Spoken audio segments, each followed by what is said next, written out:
To be honest, I don't have much of substance planned today, and really, I'm just gonna ramble on about whatever thoughts roll across my mind here. It's a random thoughts episode. Let's see what happens and roll these dice. Also, I'm being joined by my youngest, most adorable co-host, Finn.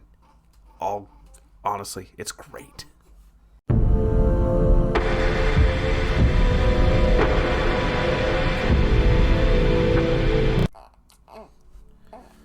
Hello there, everyone. Welcome back down here to the Gamer's Den with me, your host, Jordan, your master of lore and storyteller extraordinaire. And joining us, as I mentioned earlier, is my youngest, most adorable co-host, Finn, uninitiated into any circles of lore and apprentice storyteller. He is just starting to figure these things out a bit. He wants to say hello to everyone. My goodness. And yeah, much like I'd mentioned earlier, I have ideas for different videos to do and stuff, and I want to throw up a poll on the community tab to start figuring out what the next class is that we're going to cover for first edition Pathfinder, and just kind of roll things along, get things back on track. But as had been mentioned before, lots of things changing here at the Gamer's Den. Most of them for the better, I'd say. In fact, all of them overall, though there's some things to learn with the new people that have entered. The party has expanded, and we've got to integrate and figure out how we're going to coordinate everything. Don't we, buddy? Yes, indeed. Oh, my goodness. So, what did I want to talk about today? Well, like I said, I was going to kind of just ramble about whatever was crossing my mind, and really something that I've been thinking about is all the different theories of history, the ways that we look at history, and how we can bring that into gaming and stuff. Because one of the most popular theories that has kind of stuck around that I don't think is necessarily for the better is great man theory of history. And some of you may be asking, what's that? What's great man theory of history? Well, to sum it up, it's a historical perspective that tends to focus on a singular leader, a single man who enacted great change, and it was really popular during the 18th century. 19th century. And one of those two, somewhere in there. Dad brain, tired brain. But anyways, it really focused on singular leaders, so it would focus on leaders like Julius Caesar or Napoleon Bonaparte or George Washington or the founding fathers, small handfuls of great leaders, great men, pioneers of their age, brilliant minds. And certainly these were people that did significant things. But why I don't think it's such a great theory, and why it's not a theory that really is given a lot of credence anymore in a lot of different educational circles, educational institutions, things like that, is because it tends to leave a lot out and doesn't really examine a lot of the wider things that happen. Like you have the Marian reforms, put down by Marius for the Romans that really reorganized their military. That's an important thing, and it does kind of look at some of the bigger, broader context of what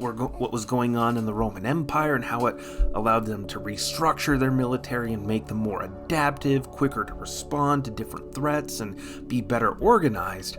But great man theory wouldn't really necessarily examine a lot further than that and look at the economic conditions that would make those things possible, the why he had the political power that he had, and the maneuverings of his family or his political faction overall, because it wasn't just him. I mean, the Romans famously had deposed their own kings and, installed their senate. So groups of people, large groups of people, would come together to make these decisions, to pass these reforms and laws and argue their merits, debate them, iron out the flaws, or at least that would be the theory. In theory, that's how it would work. Political factions and everything, and partisanship and all those kind of fun things kind of just tend to rise up. But anyways, so great man theory can kind of end up leaving a lot out. Like, even, and it's not just something that you would see from a Eurocentric standpoint. Like, if you were to apply this to any culture, any civilization, like the Japanese invasion of Korea, and Admiral Yi taking his 13 ships out and smashing a Japanese navy that outnumbered them almost 11 to 1, 12 to 1. Like, that's incredible. That's an incredible story. And certainly Admiral Yi is definitely due all the credit for all the valor, the brilliance, the strategy, the planning, the way he trained and drilled his sailors and helped them to really become a premier naval fighting force. But that also leaves out the fact that also doesn't really closely examine that the reason why he was able to have such a premier naval fighting force was because the overall conditions for the nation of Korea for that time period, they didn't really fight a whole lot of major ground wars. A lot of their concerns were pirates and coastal raiders and things like that. So they had more developed, more advanced ships and more advanced cannons and the munitions to go with it. Whereas the Japanese didn't really do a lot with naval combat.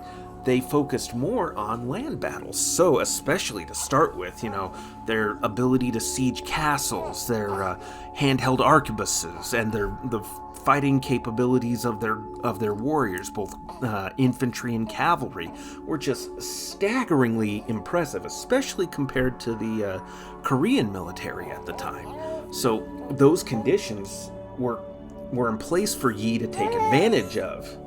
Yes, indeed. Oh. So, that's again one of the failings of, great man theory. The handy thing with great man theory of history is it's easier to build a cohesive narrative around it.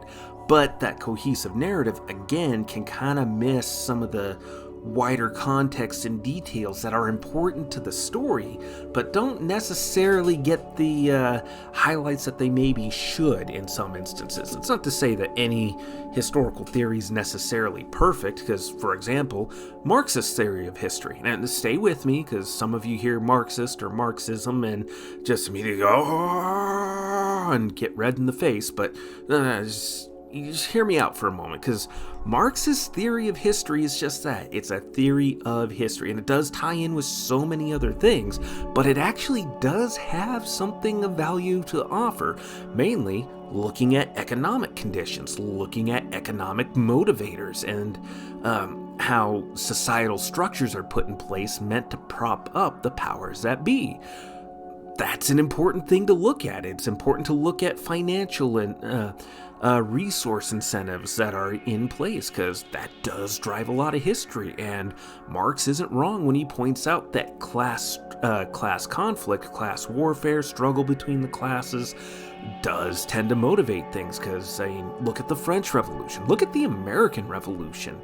The American Revolution, although I do think American history is badly mythologized in a lot of ways, it still is a struggle between separate classes and an emerging, burgeoning nation against the place that many of those people of that new nation had come from. And, King George and Parliament, and also the English Church and everything, which the English Church helped to justify the king, like a lot of churches did. Throughout history, you have the church doing coronations of different kings, French kings, the Holy Roman Empire. Charlemagne famously took the crown from the Pope's hands and plopped it on his own head to show that he was in a higher position of authority than the church. Was it Charlemagne or was that Charles Martel? Again, dad brain, too many things bouncing around in my head. I may be mixing historical events, but point being that, there is that element of class warfare, of class class struggle between the classes. And this is a very crude overview of Marxist theory of history, but you can essentially boil it down to, what are the economic means and motivators behind a lot of these different conflicts, because people didn't go to war just because they liked it. That certainly could be a motivator in some societies, like medieval and Renaissance society. Warfare was a popular thing to do in many instances, and the right thing to do. But, there was also a motive for gaining new lands and new territories. Well, why would they want new lands and new territories? Because there's people there, and people there can to extract the resources, and those resources can be taxed and utilized and put to use for this expanding kingdom, this expanding force. So there is an economic motivator there that's present with that need for warfare, need to expand, and this brings different people into conflict, and so on and so forth. But that's not to say that Marxist theory of history is necessarily perfect either. I mean, it's got its flaws. For one, it's a very Eurocentric view of history. It is predominantly very Eurocentric. And when Marx was criticized on this, and the people said, well, what about parts of Africa and Asia and the Americas, North and South America? They don't follow these particular historical trends you've.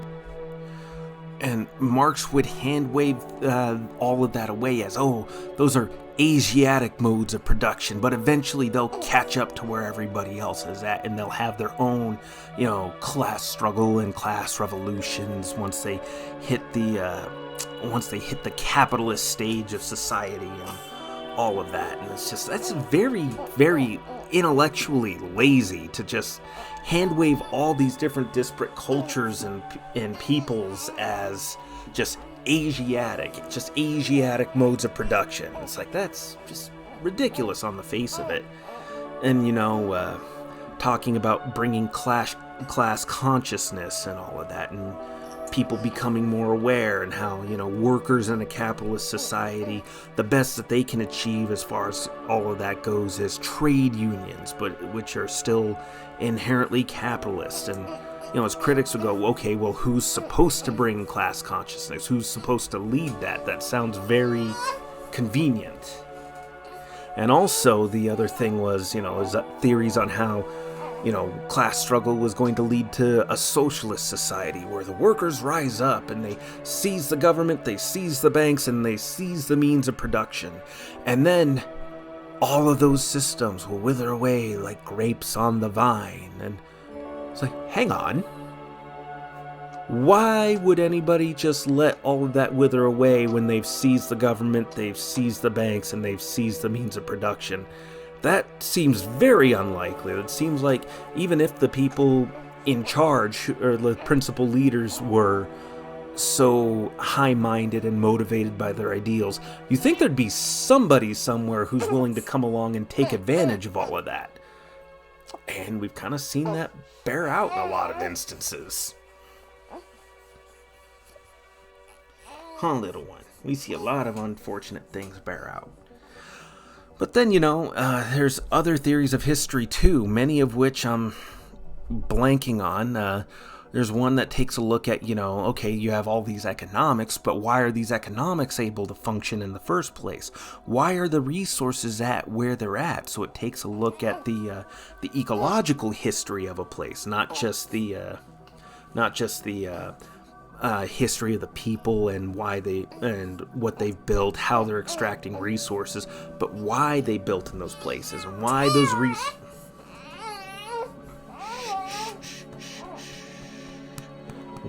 resources are there in the first place. All of those things come into play for all of that.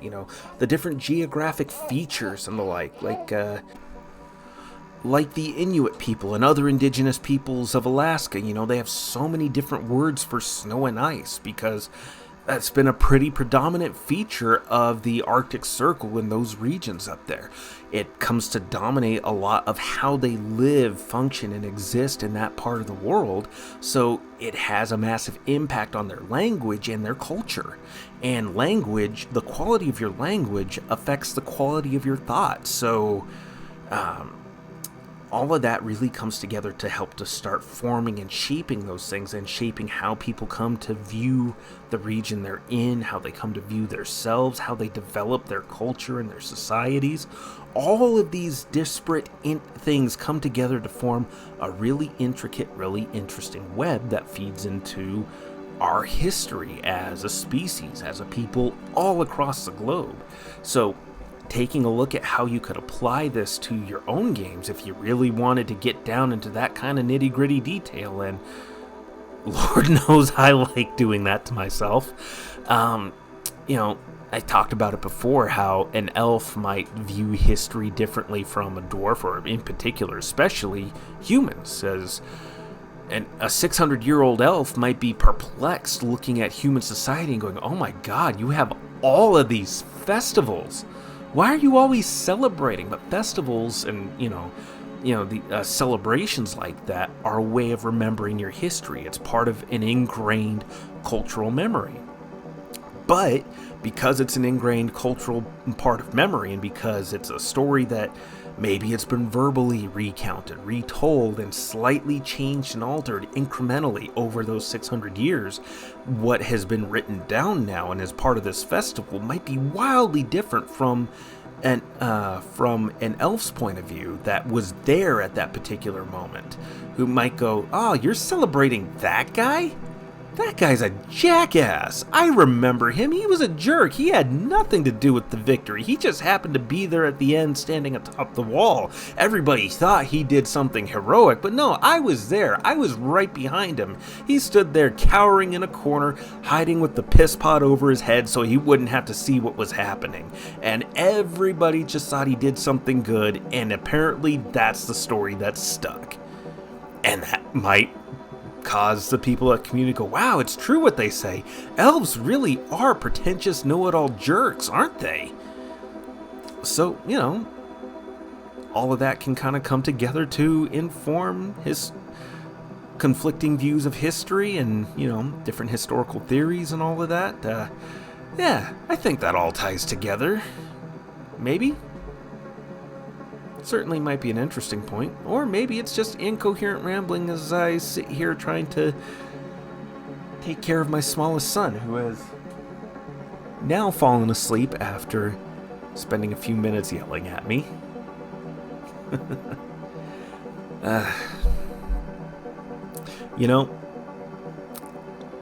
Some people look down on others for not having kids.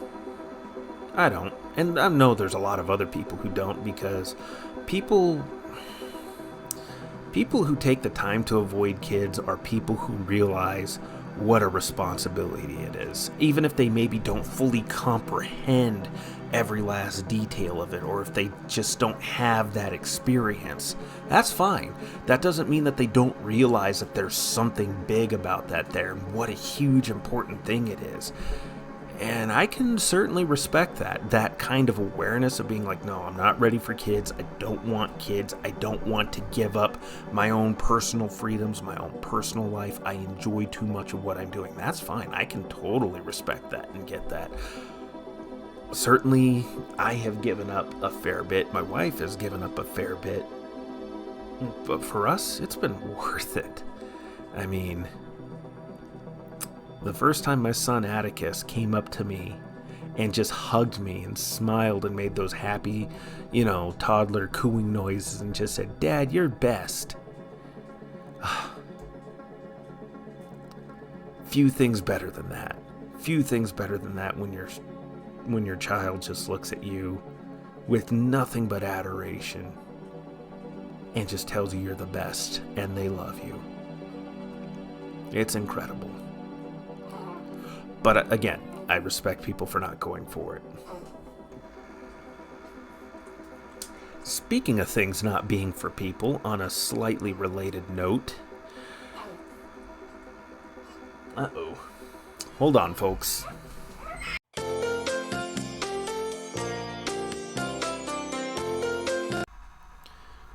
I'm back, and what was I saying now?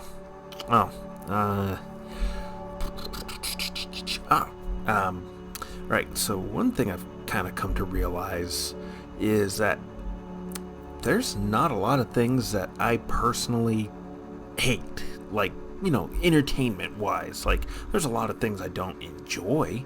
There's maybe even some stuff that I don't really like, but there's nothing really that has just put me off so bad that I just despise it. Like, there's very, very few things, and those things all follow their own certain themes, but that's a thing for another day. It's usually fans of a thing that end up putting me in a spot where I don't like a thing. So, as an example, take the anime One Piece. Massively popular. It has been so long running. One of the longest running shows ever. It's definitely earned its laurels. It's got its fandom. Absolutely great. Absolutely wonderful. I don't care for it. I just don't. I can't. I had a coworker who was really into it though and got me started on it, and I watched the first 3 episodes. I was like, okay, I gave it a shot. It's not for me. And next day I told him as much, and he said, 3 episodes? You didn't give it a chance.